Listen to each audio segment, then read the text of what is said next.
We beat City. We beat Manchester City.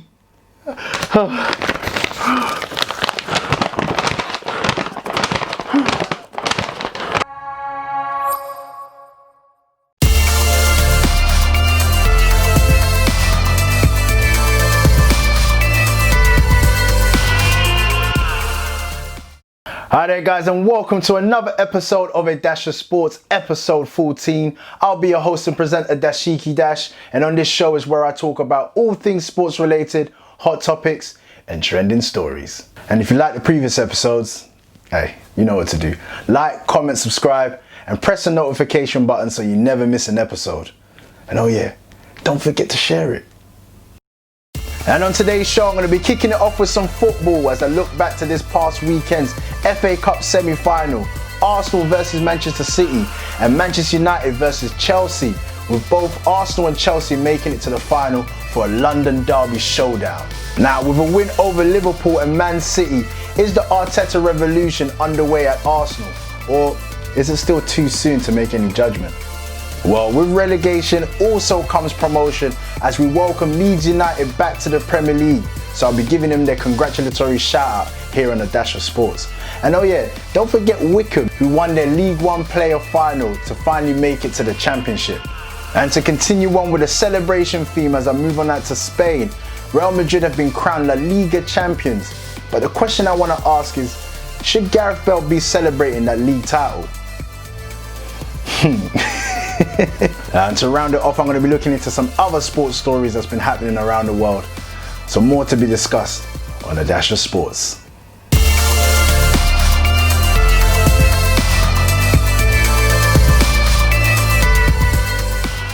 Yes! Yes! Wembley! Wembley! Going back to Wembley. Again. Now, that always bothers me really. Now, I miss the days when semi-finals was played away, played at neutral grounds. Once your team made it to the final, the excitement of watching your team play at Wembley. Well, obviously under circumstances now, you're not going to be able to go to watch them, but at least to watch them on TV, you're still excited about that. But semi-finals are played at Wembley. Then once you make it through, it's played again at Wembley. So that whole Wembley, you're already singing it from the quarterfinals. So I wish they can change that. I don't know if it's all about money, innit? Wembley making their money off the semi-final and then making more money off the final. So I doubt it would ever change, but I miss them days, man. I do miss them days. So Arsenal beat Man City in the first FA Cup semi-final game of the weekend.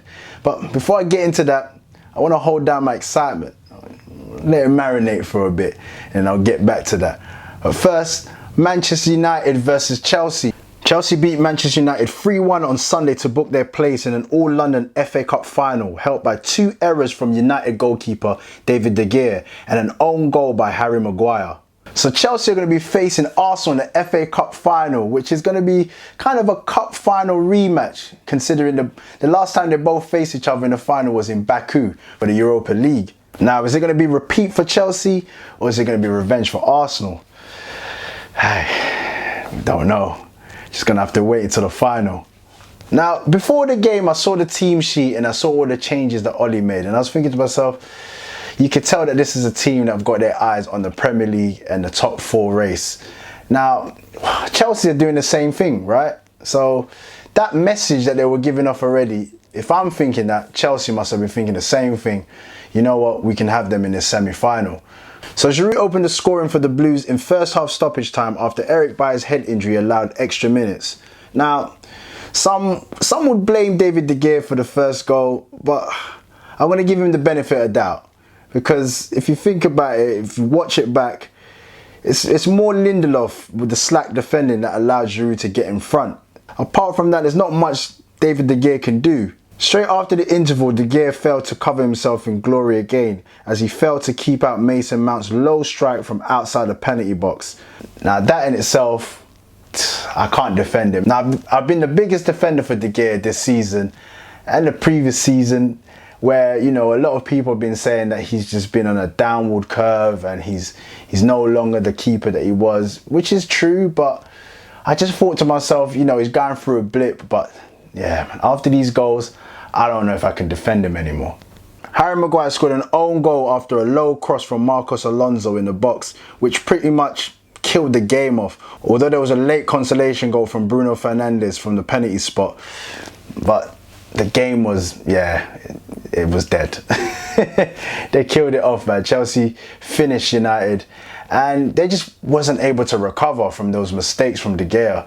Now, like I said, the first one, I won't put too much blame on De Gea, but I think his confidence was shot after that, because the second goal, and it was pretty much at the beginning of the second half. So you're trying to settle, you're trying to, especially after all that team talk, you're probably telling the team, or Ollie's telling the team, you can get back into it, and then you go and concede a goal. Literally, if you see the goal, it was ridiculous to concede.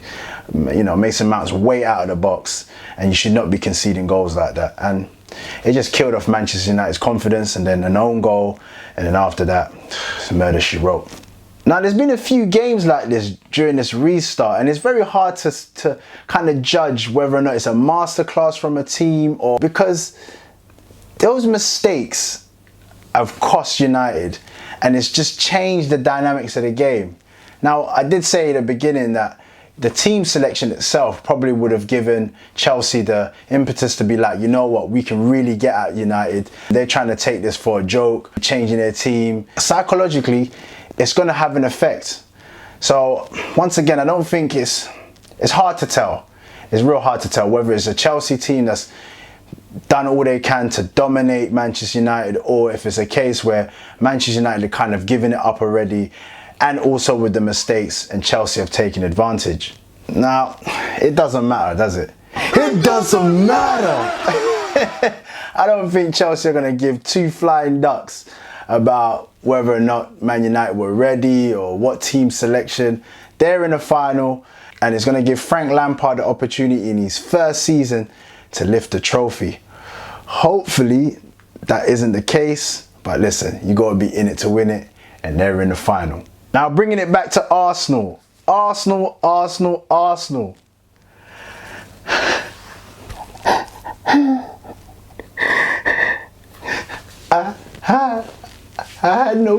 had no faith, man. But you won.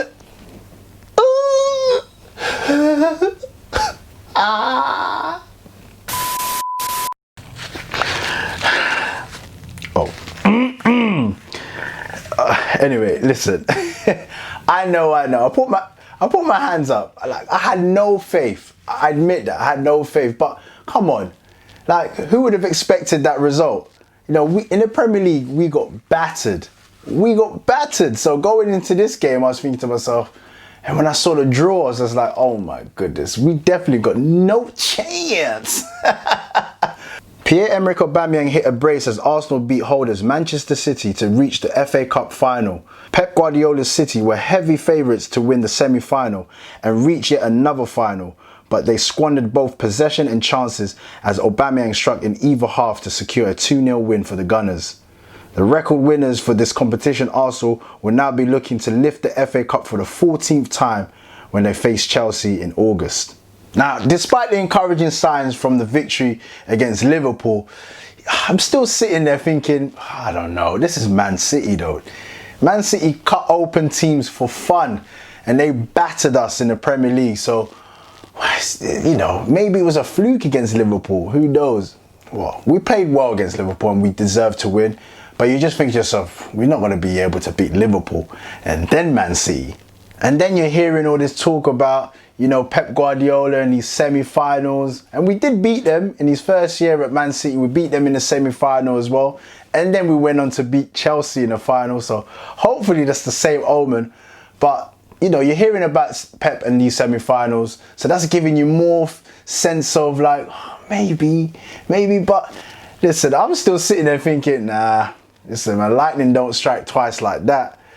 But then we go ahead and we beat them. So I was all over the place watching that match. All over the place. I was a bag of nerves. Now, I got to big up the whole team because I feel like the whole team in itself followed Arteta's plan down to a T. He's got them, he got the players singing from the same hymn sheet, and there were some outstanding performances from set individuals. There's quite a few of them, but one in particular was David Luiz. Sitting in the back three, that suits him very well, you know, with the likes of Kieran Tierney and Mustafi. That gives him the security that he needs, you know. He's very assured and very secure in the back three. And it wasn't just the defending as well. Offensively, he was setting the tempo. A couple of times he brought the ball out. He even gave Aubameyang a through ball that put him right in front of goal. But Aubameyang blasted it at Ederson. I was expecting him just to finesse that, you know, choosing side and just slot that in. But yeah, it just goes to show in terms of, you know, David Luiz's work rate and what he was doing for the team. And I felt like that kind of just got the team going. That got the team ticking over, and everybody was just, it was infectious. Everybody was just playing like that. They were up and down. They were defending from the front to the back, and we were under the cosh for a large period of that game. I think we ended up with like 24% of ball possession during that game. But, you know, we took our chances, and we're through to the final, baby. Through to the final. But let me know what you think, because I need you lot to comment, chime in, and let me know what you think. Who's going to win the FA Cup final? Who does the FA Cup final mean more to? Does it mean more to Chelsea, or does it mean more for Arsenal to win that cup, to win that trophy? It's going to be very interesting. For me personally, I can't call it. And honestly, I didn't know who I wanted in the final. It's definitely a situation where it's a final, a one-off game. So either team that would have made it there with Arsenal, it is what it is. It is what it is. So let me know. Put your comments down below. Who's going to win the FA Cup final? Now, I think this is the best time to move on to Mikel Arteta. El Jefe, El Patron, the boss. But listen, all jokes aside, I'm not trying to get ahead of myself. I'm definitely not trying to get ahead of myself. But if you know me by now, you know that I supported Arteta's appointment from the get-go. From the get-go. Now, is he inexperienced? Yes. Is it a risk? Yes. But there's a reason why Arsenal were trying to go for him before Unai Emery. There's a reason why they went back to get him from Man City. And I just feel like he's got what it takes. He's got what it takes. Now, I don't want to get in too much to how I feel. I want to kind of put it out there to have more of a discussion, to get your take on things. How do you think that Arteta's been doing? Just put your comments down below. Let me know. How do you think he's been doing so far this season? Now, Arteta inherited the club, around December times, when Arsenal was in a complete free-for-all. And I think under Unai Emery, there wasn't really an identity.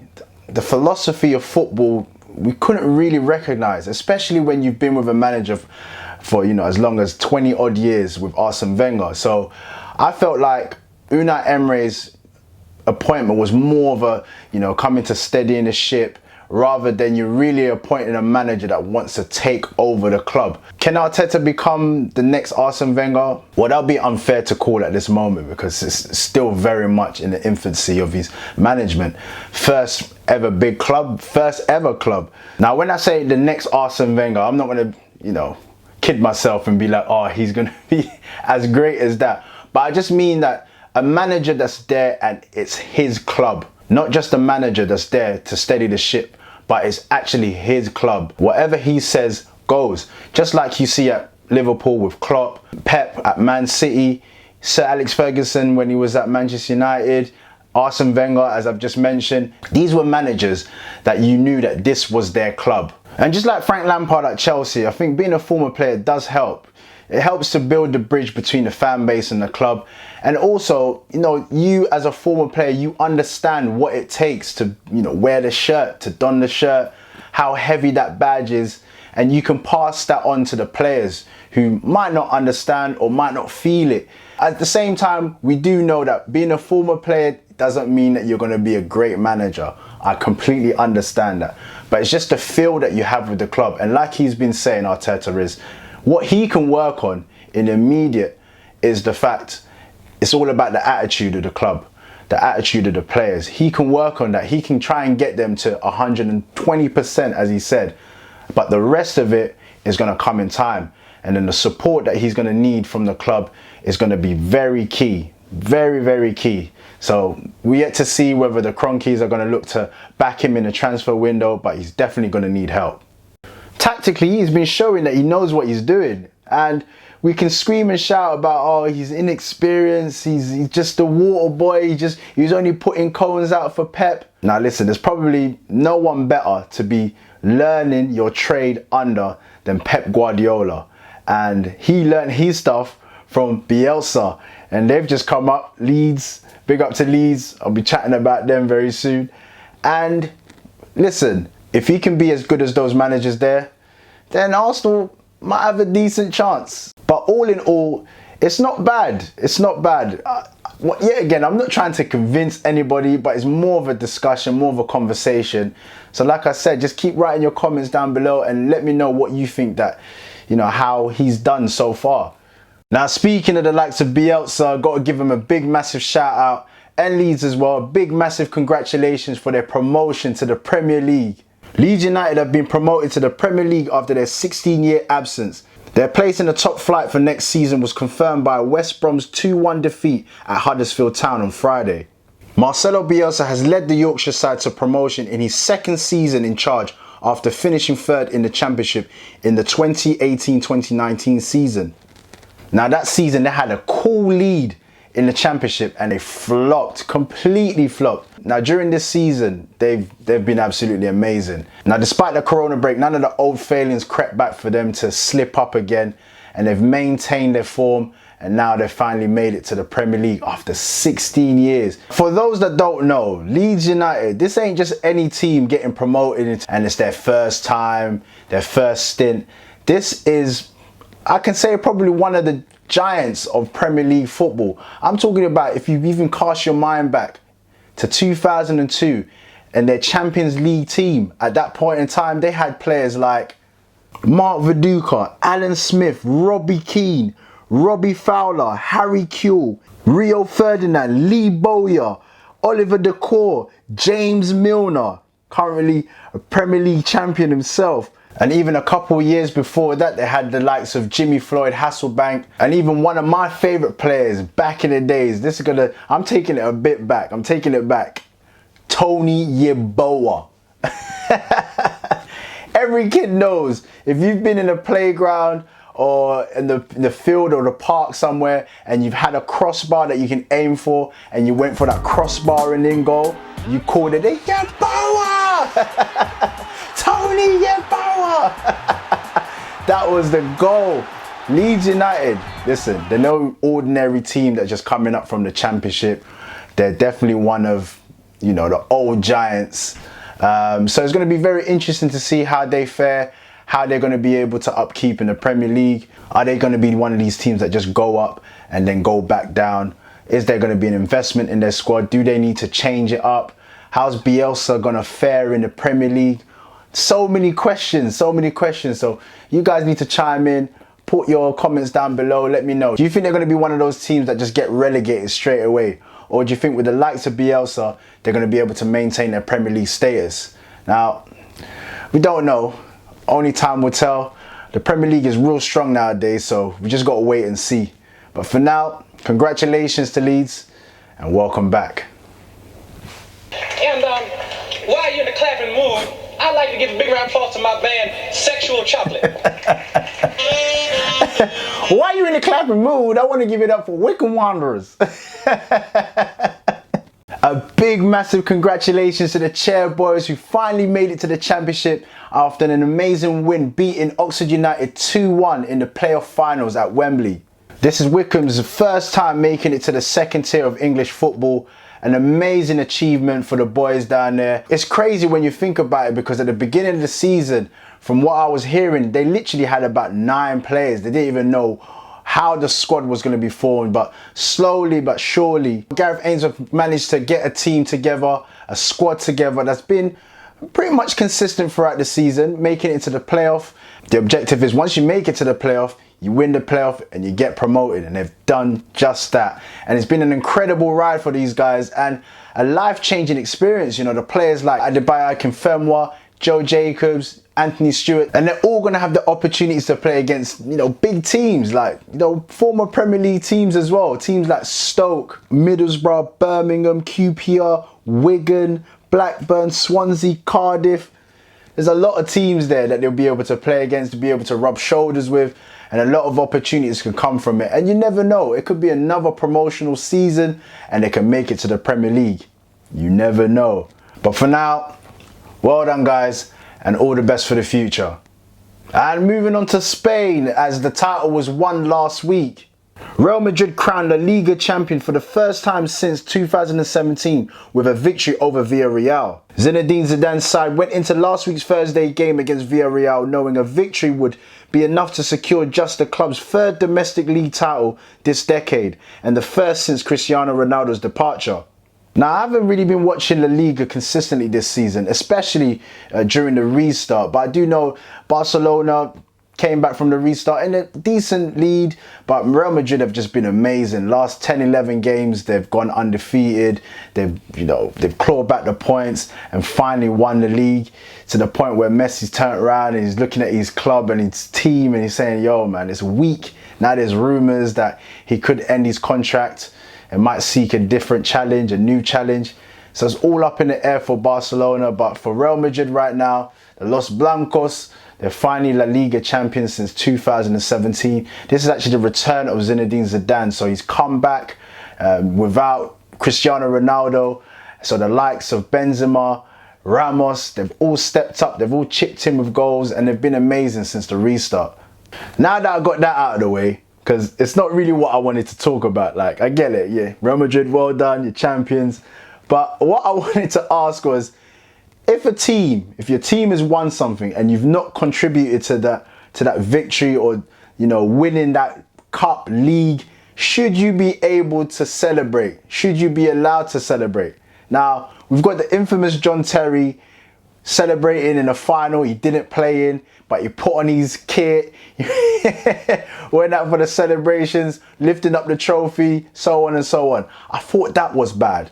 But this Gareth Bale one might take #1 spot. It might take the #1 spot. If you've seen the clips or you've seen the pictures, you'll notice that Gareth Bale is on the side, just a real tame celebration. I don't know whether he wanted to be there or he didn't want to be there, but it was mad awkward. And like, it was to the point where everybody's like, ole, ole, ole, campeones, campeones. There's only 2 words in the song, and Gareth Bale was struggling.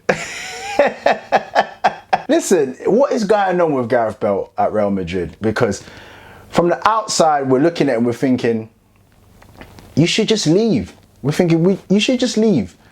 But I think there's more to it. And what I've been hearing is, it's not an actual thing between Zidane and Gareth Bale. Now, a lot of the time during the interviews and the press conferences, Zidane always gets questioned about Gareth Bale, his relationship with Gareth Bale, because it just looks like they've got an issue, they've got a problem, they've got a beef. If you actually listen to the way Zidane answers his questions and replies, he's always telling us that he has no problem with Gareth Bale. There's no issue between them. And the more that I was digging into this, the more information I was getting in regards to Gareth Bale's contract. Now, it isn't actually an issue between Zidane and Gareth Bale, like I said. It's the problem and the issue with Bale's contract. So the situation is, the more that he plays, the more money he will get. So he earns close to about 600 per week, 600,000 per week. That's a lot of money. 600,000 per week. But let's just say half of that is based on performance, playing, but there's a load of bonuses in that contract. So him not playing, he doesn't get the bonuses and he doesn't reach the large amount that he's supposed to get. Now, we all thinking, why don't you just leave? But if he's getting about 300, 400 without his bonuses, that's probably his motivation. But there's more to it as well. He's got his family out, he's got a young family out in Spain as well. And for the duration of his contract, he wants his family to live out in Spain, to be able to adopt the Spanish culture. Maybe it's a case where he wants his kids to learn Spanish. There's a whole load of things that comes with being a professional footballer. So we just see it as just like, oh, he should just leave, he should just leave. It's not always as easy as that. You know, you got to think about your family, you got to think about what is best for your family, so on and so on. But let me know what you think, because I'm just giving you what I know and what I've heard. But what do you think the situation is with Gareth Bale? Now that he's won another La Liga title without being a part of it,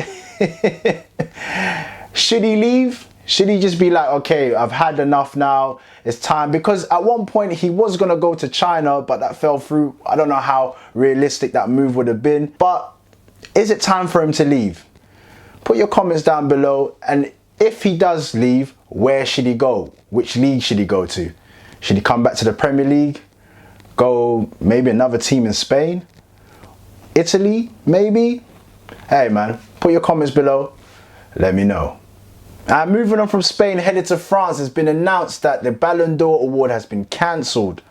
There will be no Balon d'Or winner this year, with France football announcing that due to the cancelled season affected by the coronavirus pandemic, the prize that has been dominated by Lionel Messi and Cristiano Ronaldo in recent times will not be awarded for this calendar year. The prestigious Golden Ball has been handed out to the best player on the planet since 1956.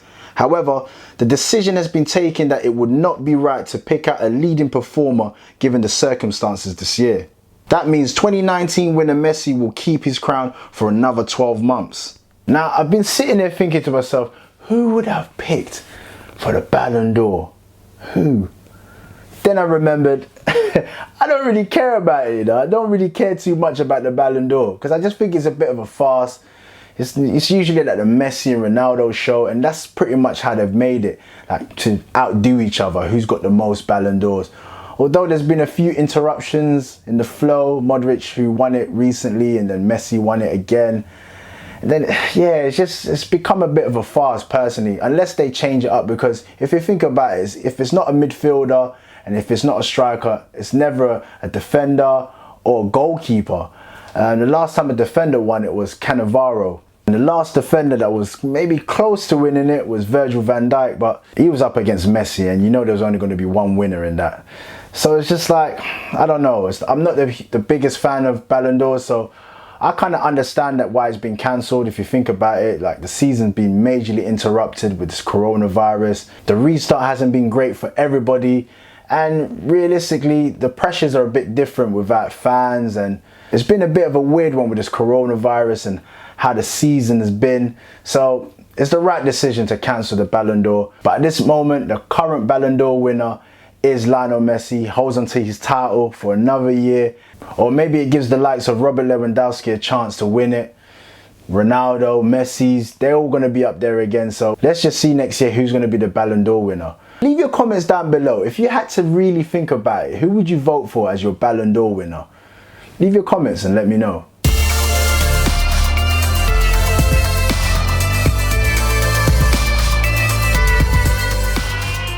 And in other sporting news, the fight world to be specific, Conor McGregor has been spotted in Cannes, chilling, relaxing, really taking his retirement real easy.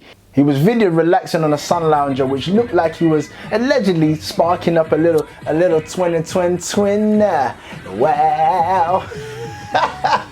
But listen, he's enjoying his life, he's enjoying his retirement, but I can't help to think that it's a little slide dig at the UFC. Kind of just showing him like, listen, I can do whatever I want, when I want, and nobody can tell me anything. But I don't think he's retired though. I don't think he's gonna give up that easily. I reckon once things go back to normal, fans can start going to the stadiums, arenas, and the money's then right for him, then he'll go back. But let me know, what do you think? Do you reckon he's retired or he's gonna make his comeback? And another one that caught my eye was Anthony Joshua meeting Tyson Fury on holiday in Marbella. Just a chance meeting. I think Anthony Joshua was outside waiting for a car, and then the next car that pulled up, it was Tyson Fury just driving by. And that just got all the fight fans in and around Marbella just urging for both fighters to finally meet in the ring. So this is definitely going to be, it looks like it's definitely going to happen. But we just gotta wait for both their respective fights, how that's gonna go, and then by next year, they're definitely gonna get into the ring. So the likes of, and I keep mentioning this, the likes of Dillian Whyte, man, I'm afraid you're gonna have to wait. You're definitely gonna have to wait for this, because the more and more that I keep thinking about it and seeing what's happening out there, this easily could have been a publicity stunt. You never know, but you know, the fight fans want this fight, and it's gonna happen. It's definitely gonna happen. With that being said, I'm going to leave it there for today, but thank you very much for watching another episode of A Dash of Sports. I truly appreciate your love and support. And if you need further information about future episodes or just your day-to-day sporting updates, please head over to my Instagram page, and I'm also on Twitter, which is A Dash of Sports. A Dash of Sports, I'll put it down below here, and I'll also put it in my description. And please don't forget to like, comment and subscribe. I truly appreciate it. And until the next time on A Dash of Sports, peace.